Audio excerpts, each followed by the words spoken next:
हैं पीढ़ी दर पीढ़ी, किस तरीके से वो लगातार मान सम्मान बढ़ा रही हैं भारतीय संस्कृति का, और हर एक भारतीय को ये एक भावना जो है गर्व की, वो कहीं ना कहीं महसूस कर रहा होगा। फिलहाल बहुत बहुत शुक्रिया आपका हमारे साथ जुड़ने के लिए।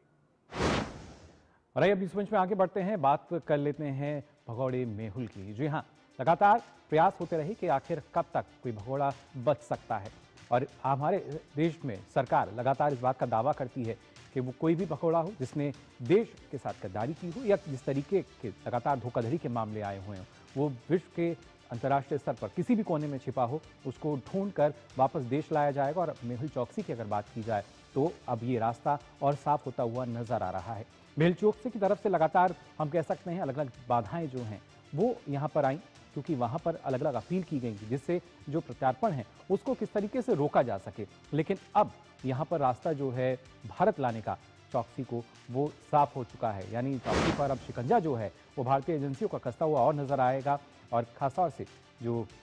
बेल्जियम सुप्रीम कोर्ट है उससे एक बड़ा झटका यहाँ पर मेहुल चौकसी को लगा है। भगोड़े मेहुल चौकसी जिसे, क्योंकि यहाँ पर सुप्रीम कोर्ट में एक अपील जो है वो डाली गई थी जो कि खारिज कर दी गई, और खासतौर से भारत प्रत्यार्पण का रास्ता उसकी वजह से लगभग साफ हो गया है। पहले जो अपील थी उसमें यही था कि प्रत्यार्पण ना हो। आपको बता दें पीएनबी घोटाले से संबंधित धोखाधड़ी का जो पूरा आरोप है उसमें आरोपी है मेहुल चौकसी, और बेल्जियम कोर्ट ने भारत की दलीलों को माना, मजबूत माना था, और उसी के बाद प्रत्यार्पण का जो रास्ता है वो साफ होता हुआ नजर आता है। साथ ही राजनीतिक उत्पीड़न की जो दलीलें हैं वो सीधे तौर पर खारिज कर दी गई, और उसके बाद एक बड़ा झटका यहाँ पर अब लगा है मेहुल चौकसी को। चौकसी पर लगे आरोपों की अगर खासतौर से बात की जाए, क्योंकि जिस तरीके से पीएनबी में धोखाधड़ी का ये पूरा मामला था, और लगातार कोशिश ये होती रही कि बेल्जियम की सुप्रीम कोर्ट से अगर किसी तरीके से कोई जो रुकावट है वो अगर आ जाती है, प्रत्यार्पण किसी तरह से रुक जाए, इस कोशिश में वो लगा रहा, लेकिन यहाँ उसे कोई सफलता नहीं मिली, और जल्द ही इसके भारत लाने का जो रास्ता है वो साफ होता हुआ नजर आ रहा है। और आखिर अभी अगर बात की जाए मेहुल चौकसी की, आखिर मेहुल चौकसी है कहाँ, वो भी आपको हम बता देते हैं। इस तरीके से मेहुल चौकसी की अगर बात की जाए, फिलहाल मेहुल चौकसी बेल्जियम में जेल में बंद है, और खासतौर से कोर्ट ने 2 गिरफ्तारी वारंट को यहाँ पहले दिए थे, वारंट को प्रत्यार्पित योग्य माना था। उसके बाद जो अलग अलग मामले हैं, साजिश, धोखाधड़ी, गबन और जालसाजी के इस तरह के आरोप हैं जिसमें गिरफ्तारी हुई है, और अप्रैल से लेके एंटवर्प की जेल में आपको बता दें बंद है फिलहाल बेल्जियम की ये जेल। और यहाँ पर बेल्जियम की सुप्रीम कोर्ट का जो फैसला आया है वो कहीं ना कहीं बताता है कि किस तरीके से भारत की जो नीतियाँ हैं,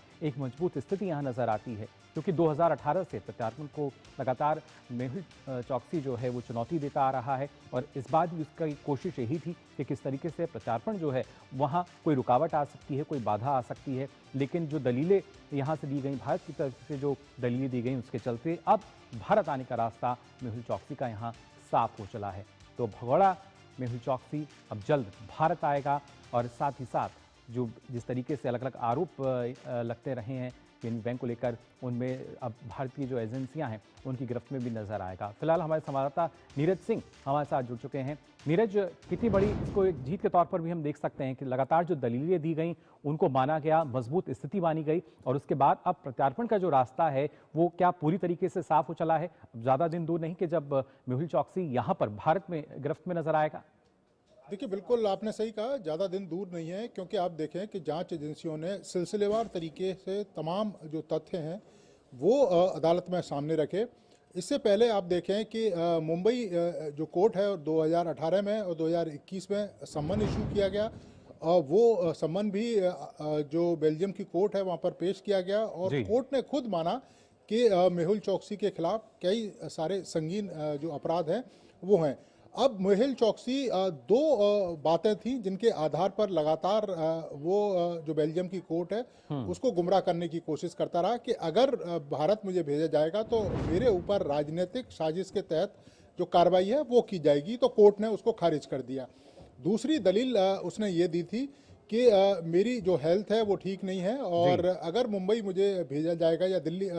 भारत में भेजा जाएगा तो भारत की जो जेलों की जो स्थिति है वो मेरे अनुकूल नहीं है और मेरे स्वास्थ्य को नुकसान हो सकता है। तो वो दलील भी उसकी खारिज कर दी गई, और हमारी जो जांच एजेंसियां हैं उन्होंने तमाम फैक्ट रखे और ये भी आश्वासन दिया कि अगर वो यहाँ पर किसी इलाज की उसको ज़रूरत है तो वो इलाज मुहैया कराया जाएगा। उसके खिलाफ कोई भी राजनीतिक साजिश नहीं रची जाएगी और ना ही राजनीतिक साजिश के तहत जो कार्रवाई है वो की जाएगी। तो इन तमाम दलीलों को जो बेल्जियम की एंटवर्प कोर्ट है उसने स्वीकार किया और ये कहा था कि मेहुल चोकसी का जो प्रत्यर्पण है वो किया जा सकता है। उसी के खिलाफ सुप्रीम कोर्ट गया था मेहुल चोकसी और ब्रुसेल्स की अदालत ने अब स्पष्ट कर दिया है कि जो एंटवर्प अदालत ने जो फैसला दिया है वो सही है, यानी कि मेहुल चोकसी के खिलाफ जो तमाम जो मामले थे वो एक तरीके से अदालत ने उस पर सहमति दिखाई है और ये स्पष्ट तौर पर कहा है कि जल्द ही मेहुल चोकसी अब भारत प्रत्यर्पित किया जा सकता है। तो एक बड़ी सफलता हमारी जांच एजेंसियों के लिए थी, क्योंकि वहाँ का कानून अलग था, दूसरा मेहुल चोकसी लगातार भागता भी रहा था और दूसरी वहाँ पर जो लॉयर्स की जो टीम है वो हमारी जांच एजेंसियों ने गठित की, वहाँ के कानून के हिसाब से जो लड़ाइयाँ हैं अदालत में वो लड़ी गई और तमाम जो फैक्ट्स हैं वो सामने रखे गए। तो एक तरीके से बड़ी जीत है हमारी जांच एजेंसियों की और उम्मीद करते हैं कि जल्द ही मेहुल चोकसी भारत के कानून के तहत शिकंजे में होगा। बिल्कुल नीरज, लेकिन ऐसे में एक निर्णायक कार्रवाई की अगर बात की जाए, कब तक संभव माना जाए कि जो प्रत्यार्पण है वो होगा और उसके बाद जिस तरीके के आरोप लगातार लगे हैं मेहुल चोकसी पर 2018 के बाद से लगातार हम देख रहे हैं किस तरीके से कोशिश होती रही कि कितनी गिरफ्त से कितना बच सकता है, लेकिन आखिरकार वो हम मान सकते हैं कि ज़्यादा समय नहीं लगेगा। देखिए बहुत ज़्यादा समय तो नहीं लगेगा, क्योंकि अब कुछ एक तकनीकी जो कह सकते हैं कि ज़रूरत है जिनको पूरा करना है, क्योंकि कोर्ट की तरफ से तो जो रास्ता है वो एकदम क्लियर है। अब इसके अलावा जो बेल्जियम का जो कानून मंत्रालय है उसके पास एप्लीकेशन भी जाएगी। तब हमारी जांच एजेंसियां हैं उन फैक्ट और तथ्यों को उनके सामने रखेंगी। हमारा जो दूतावास है वो भी लगातार उनके टच में है। तो उम्मीद की जा रही है कि ये तमाम जो औपचारिकताएं पूरी हो जाएंगी, उसके बाद मेहुल चोकसी का जल्द से जल्द जो प्रत्यर्पण है वो भारत होगा। तो मुझे लगता है कि अब उतना समय नहीं लगेगा जितनी एक लंबी लड़ाई हमारी जांच एजेंसियों ने कोर्ट में लड़ी थी, चाहे निचली अदालत हो या हाई कोर्ट हो या फिर जो ऊंची अदालत है या उच्चतम न्यायालय है वहाँ की बात हो। तो मुझे लगता है कि उतना समय नहीं लगेगा। अब जल्दी ही हम मेहुल चोकसी को भारत की सीमा में भी देखेंगे और भारत के कानून के तहत कार्रवाई होते भी देखेंगे। बिल्कुल नीरज, और इसके साथ साथ अगर देखा जाए जो एजेंसियां हैं उनको देखे जाए या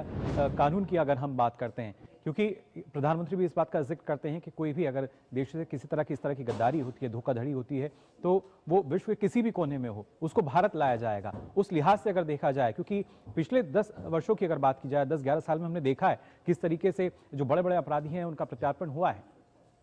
देखिए बिल्कुल, क्योंकि आप देखिए करप्शन के खिलाफ जीरो टॉलरेंस की जो नीति है वो मोदी सरकार की है और केवल मेहुल चोकसी नहीं, आप देखें कि पिछले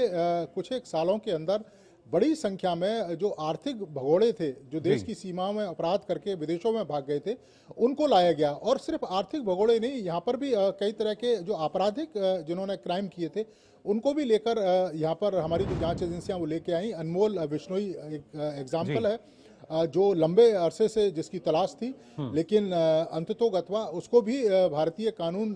के तहत लाया गया और भारतीय कानून के तहत उस पर कार्रवाई है। मोदी सरकार का स्पष्ट दिशा निर्देश भी है तमाम जांच एजेंसियों को कि करप्शन के खिलाफ किसी तरह की कोई भी जो कार्रवाई है वो पुख्ता कार्रवाई होनी चाहिए और किसी भी तरीके से करप्शन करने वाला व्यक्ति बचना नहीं चाहिए। और आर्थिक भगोड़ियों को लेकर एक लंबी जो लिस्ट है वो हमारा गृह मंत्रालय और विदेश मंत्रालय तमाम जहाँ पर हमारे आर्थिक भगोड़े जिन देशों में रह रहे हैं उनके साथ साझा भी कर रहा है, उनके साथ लगातार टच में। तो उम्मीद की जा रही है जिस तेजी से आ रहे हैं दूसरे आर्थिक भगोड़े भी जल्दी भारत में पहुंचेंगे, उनके ऊपर कार्रवाई होगी। बिल्कुल जल्द ही इसकी जो बानगी है हमें नजर भी आएगी। फिलहाल बहुत बहुत शुक्रिया नीरज आपका इस महत्वपूर्ण अपडेट के लिए। और आइए अब आगे बढ़ते हैं न्यूज पंच में, खासतौर से अगर बात की जाए पाकिस्तान की। लेकिन पहले सवाल ये आता है कि अब इमरान खान का क्या होगा। जी हाँ, इमरान खान जो कि शायद इस हालात में होंगे या इससे भी बदतर हालात हो सकते हैं, लेकिन पाकिस्तान में आखिर एक सियासी तूफान जो है वो यहाँ पर अब हम कह सकते हैं बढ़ता नजर आता है। दरअसल पाकिस्तान में इमरान खान और उनकी पार्टी को बैन करने का प्रस्ताव जो है वो प्रस्ताव यहाँ पर पास हो चुका है और ये लगातार हम देख अलग अलग अगर सोशल मीडिया की बात की जाए, अलग अलग मीडिया प्लेटफॉर्म पे लगातार इस तरह की जो खबरें हैं वो हमने देखी हैं और उसके साथ साथ इनके सेना के प्रवक्ता की भी अगर बात की जाए वो भी शर्मनाक हरकत करते नजर आते हैं और उसी वजह से आप अंदाज़ा लगा सकते हैं कि पाकिस्तान आखिर क्यों बास नहीं आता। फिलहाल किस तरीके से यहाँ पर एक तानाशाही फरमान जो है शहबाज का वो सामने आया है वो आपको बता दें। शहबाज का जो तानाशाही फरमान है उसमें इसके तहत इमरान खान और उनकी पार्टी पीटीआई पंजाब में बैन कर दी गई है। मीडिया रिपोर्ट्स के हवाले से लगातार इस तरह की जो खबरें हैं वो निकल कर आ रही हैं, सोशल मीडिया पर वायरल हो रही हैं कि आखिर अब क्या होगा इमरान खान का। और खासतौर से पीटीआई को बताया दुश्मन देश का हथियार, ये बताया गया है जब फरमान सुनाया गया था बैन करने का कि जो पीटीआई है वो दुश्मन देशों के लिए हथियार का काम करता है। साथ ही राजनीति से प्रतिबंधित करने का प्रस्ताव भी यहाँ पारित किया गया, यानी जो पीटीआई है उसको पूरी तरीके से प्रतिबंधित करने का, इमरान खान पर सेना विरोधी बयानबाजी का आरोप भी यहाँ पर बताया गया है। तो अंदाजा आप लगा सकते हैं कि किस तरीके से बैन किया गया है। वहीं विधानसभा में